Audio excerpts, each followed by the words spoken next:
పరమ తండ్రి అయిన దేవునికి మహిమ కలుగును గాక.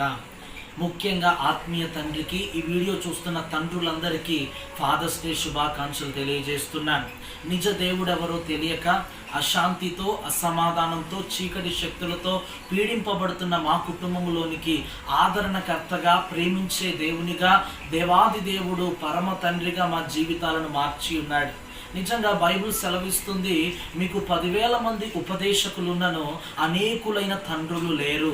ఎందుకో తెలుసా? దేవాది దేవుడు మనందరికీ సువార్త ద్వారా మనల్ని కని ఆత్మీయంగా మనల్ని పట్టించుకున్న ఆత్మీయ తండ్రిని దేవుడు మనకు అనుగ్రహించి ఉన్నాడు.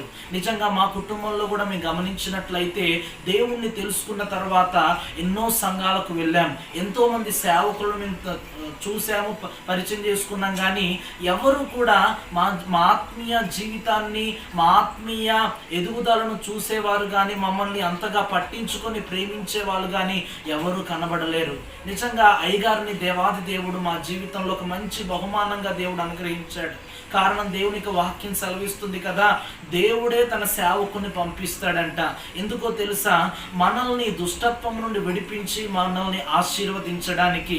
నిజంగా ఎప్పుడైతే సేవకుని దగ్గరికి మేము వచ్చామో, ఎప్పుడైతే ఆత్మీయ తండ్రి మాకు పరిచయం అయ్యారో, నిజంగా వాక్యం అంటే ఏంటో మేము తెలుసుకున్నాం, ప్రార్థన అంటే ఏంటో మేము తెలుసుకున్నాం, పరిశుద్ధాత్మ అభిషేకం అంటే ఏంటో మేము తెలుసుకున్నాం.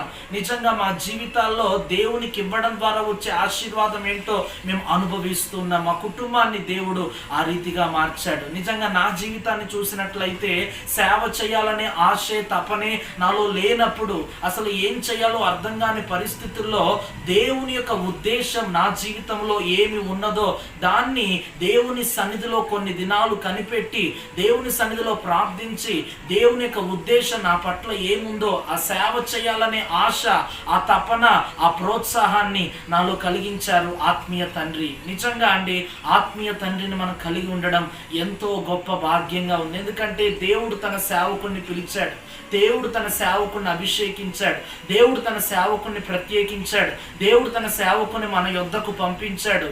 ఎందుకో తెలుసా? ఆత్మీయ తండ్రి ఎంతగానో నన్ను పట్టించుకున్నారు. అంతేకాకుండా సేవ ఎలా చేయాలో అనేకమైన అనుభవాల ద్వారా నేర్పిస్తూ సేవ చేయాలనే ఆశను మనలో రేకెత్తించి, అంతేకాకుండా దేవునికి శిష్యులుగా చేయడానికి, సమస్త జనులను దేవునికి శిష్యులుగా చేయడానికి అదే ఆశ దృక్పథం కలిగి ముందుకు సాగుతున్న ఆత్మీయ తండ్రికి, అనేకులను దేవుని ఆత్మచేత నింపబడాలనే ఆశను కలిగిస్తూ, దేవుని ఆత్మను, అభిషేకాన్ని కలిగి దేవుని యొక్క ఆలోచన మనకు తెలియజేస్తున్న ఆత్మీయ తండ్రికి ప్రత్యేకమైన వందనాలు. Happy father's day.